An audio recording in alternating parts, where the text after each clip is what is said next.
جیسے بہت سے خوبصورت چہرے اکٹھے ہو گئے ہیں، جمع ہو گئے ہیں۔ پھول ہے صحرا میں یا پریاں قطار اندر قطار، اودے اودے نیلے نیلے پیلے پیلے پیرہن کہ انہوں نے یہ مختلف رنگوں کے لباس پہن رکھے ہیں۔ اکبر الہ آبادی باغ میں موجود پھول بھری شاخوں کی خوبصورت اور حسین چہروں کے ساتھ کیا ہیں، ان کی تعریفات کر رہے ہیں۔ عزیز طلبہ، یہاں پہ جو شاعر ہے وہ ہمیں کہنا یہ چاہتا ہے کہ جو صبح کا ہوا ہوتا ہے نا، اس میں باد نسیم جب چلتی ہے، یہ باد نسیم کیا کرتی ہے، یہ پھول کے قریب آتی ہے اور پھول اتنا خوبصورت کھلا ہوتا ہے، اتنا بھلا لگتا ہے، اتنا پیارا لگتا ہے۔ تو باد نسیم ماں کا کردار ادا کرتی ہے، یہ اس پھول کی بلائیں لیتی ہے، اس کی نظر اتارتی ہے، اس کے واری جاتی، اس کے قربان جاتی۔ کیوں؟ وہ چاہتی ہے یہ پھول نظر بد سے محفوظ رہے، وہ چاہتی ہے یہ پھول جو ہے یہ ایسے ہی کھلا رہے، کیونکہ یہ جو پھول ہے یہ علامت ہے بہار کی۔ جب تک پھول سلامت ہے تب تک باغ میں بہار سلامت ہے۔ انسان چاہتا ہے کہ جہاں پہ وہ رہے اس کا ماحول اچھا ہو، وہ چاہتا ہے کہ اگر وہاں پہ بہار کا موسم ہے تو یہ برقرار رہے، کہیں میری وجہ سے خزاں میں نہ بدل جائے۔ تو باد نسیم چاہتی ہے کہ کہیں یہ موسم بدل نہ جائے، کہیں بہار روٹھ نہ جائے، کہیں بہار ختم نہ ہو جائے۔ اس لیے وہ کیا کرتی ہے، وہ اس پھول کی نظر اتارتی ہے کہ یہ نظر بد سے کیا ہے، محفوظ رہے۔ جب پھول کو زندگی نصیب ہو جائے گی، یہ نظر بد سے بچا ہوا رہے گا، تو پھر کیا ہوگا، حسین پھول، حسین پتیاں، حسین شاخیں، حسین پھول، حسین پتیاں، حسین شاخیں لچک رہی ہیں کسی جسم نازنی کی طرح۔ تو یہ بہت خوبصورت سا منظر ہے جس کے لیے شاعر چاہتا ہے یہ ہمیشہ ایسے ہی کھلا رہے۔ تو عزیز طلبہ، اکبر الہ آبادی جب پھولوں سے بھری ہوئی شاخیں خوبصورت چہروں کی صورت میں دیکھتے ہیں تو بے ساختہ انہیں یہ احساس ہوتا ہے کہ ان کو نظر نہ لگے۔ کتنی گریز پاں ہیں مسرت کی ساعتیں، کتنی گریز پاں ہیں مسرت کی ساعتیں، اے دوست ان کے پاؤں میں زنجیر ڈال دے، تاکہ یہ جو لمحے ہیں نا یہ ختم نہ ہوں۔ تم کیا کرو، ان کے پاؤں میں زنجیر ڈال دو۔ تو اس بات کا تو بیٹا اندیشہ ہے کہ جو خوشی میسر ہے ہمیشہ نہیں رہے گی، جو نعمت میسر ہے ہمیشہ نہیں رہے گی، ایک نہ ایک دن اس پہ تغیر ضرور آئے گا، اس کو لوگوں کی نظر ضرور کھا جائے گی۔ ہم نے اپنی حفاظتی تدابیر ضرور استعمال کرنی ہے۔ ہواؤں نے بھی حفاظتی تدابیر استعمال کی ہیں، انہوں نے پھولوں کی بلائیں لی ہیں تاکہ یہ پھول مسکراتے رہیں، کھلے رہیں، اور ان کی وجہ سے جو باغ میں بہار ہے وہ بھی دیر تک قائم رہے۔ تو عزیز طلبہ، ابھی ہم چلتے ہیں اپنے شعر نمبر 5 کی طرف۔ اکبر الہ آبادی اس 5ویں شعر میں کہتے ہیں کیا پھولوں نے شبنم سے وضو، پھولوں نے وضو کیا۔ اب پھولوں نے کس سے وضو کیا؟ شبنم سے۔ جو اوس پڑتی ہے، جو یہ شبنم کے قطرے پڑتے ہیں، تو اس سے کیا ہوتے ہیں؟ یہ سارے کے سارے پھول وضو کر لیتے ہیں۔ صحن گلستان میں، باغ کے صحن میں، گلستان باغ کو کہتے ہیں، ان پھولوں نے کیوں وضو کیا؟ تمام کی تمام نباتات شبنم سے وضو کر کے تیار ہے کہ ہم کیا کریں گے؟ اب اپنے خدا کی عبادت، ہم وہ رسومات ادا کریں گے جو ہمارے خدا نے ہم کو سکھائی ہیں۔ اب تمام پھول وضو کر کے اپنی عبادت کی تیاری کر رہے ہیں۔ وہیں پہ کیا ہوتا ہے؟ صدائے نغمہ، بلبل اٹھی۔ جو بلبل ہے اس کی صدا، اس کا نغمہ وہ گونجا، بانگے اذاں ہو کر، اذان بن کر بلبل نے اذان دے دی۔ باغ میں بلبل نے کیا کیا؟ اس نے اذان دے دی۔ پھولوں نے شبنم سے وضو کر لیا۔ گویا اب سب تیار ہیں کہ ہم اکٹھے ہو کے، ہم اتحاد کی تصویر میں پرو کے، مل کے، اجتماعیت میں اپنے رب کی عبادت کریں۔ بیٹا یہ بڑا خوبصورت موضوع ہے جس کو شاعر نے یہاں پہ باندھا ہے۔ صوفیہ کہتے ہیں یہ جو صبح کا منظر ہوتا ہے نا، یہ نور ویلا ہوتا ہے۔ اس نور کے ویلے میں کیا ہوتا ہے؟ پوری کائنات مل کے اپنے رب کی حمد و ثنا، اس کی پاکی بیان کرتے ہیں۔ خدا کی ہر مخلوق، خدا نے اس کو جو اپنی عبادت کے رسوم سکھائے ہیں، وہ ان کو ادا کر کے اپنے رب کی کیا کرتے ہیں؟ عبادت کرتے ہیں۔ یہ ساری چیزیں تسبیحات و تحلیلات بیان کرتے ہیں، خدا کی حمد و ثنا بیان کرتی ہیں۔ پھول جب کھلتا ہے، اس کی خوشبو، اس کی رنگت خدا کی پاکی، اس کی حمد و ثنا بیان کرتے ہیں۔ یہ جو پرندے ہیں، یہ جو چہچہاتے ہیں، یہ خدا کی حمد و ثنا، اس کی پاکی کو کیا کرتے ہیں؟ یہ اس کو بیان کرتے ہیں۔ گویا اس صبح کے منظر میں ایک عالم مستی کا ہے۔ پوری کائنات سجدہ کر رہی ہے، پوری کائنات ذکر الہی میں مشغول ہے، پوری کائنات کیا کرتی ہے؟ اپنے رب کی حمد و ثنا وہ بیان کرتی ہے۔ وَإِنَّ مِن شَيْءٍ إِلَّا يُسَبِّحُ بِحَمْدِهِ، اور کائنات کی ہر شے اللہ کی تسبیح بیان کرتی ہے۔ یہ حکم خدا ہے۔ صبح کے وقت کو جنت کے اوقات میں سے کہا گیا ہے۔ اللہ تعالیٰ قرآن مجید میں دن اور رات کے تبدیل ہونے کو اپنی نشانیوں میں سے ایک نشانی قرار دیتے ہیں۔ ہم ایسے اہل نظر کو ثبوت حق کے لیے، ہم ایسے اہل نظر کو ثبوت حق کے لیے، اگر رسول نہ آتے تو صبح کافی تھی۔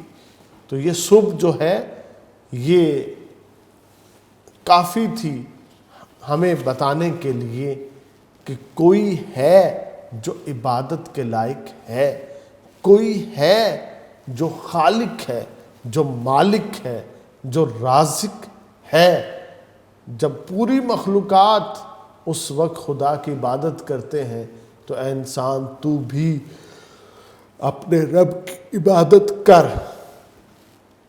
تو بیٹا دنیا میں جتنے بھی مذاہب ہیں نا، اسلام ہے، یہودیت ہے، عیسائیت ہے۔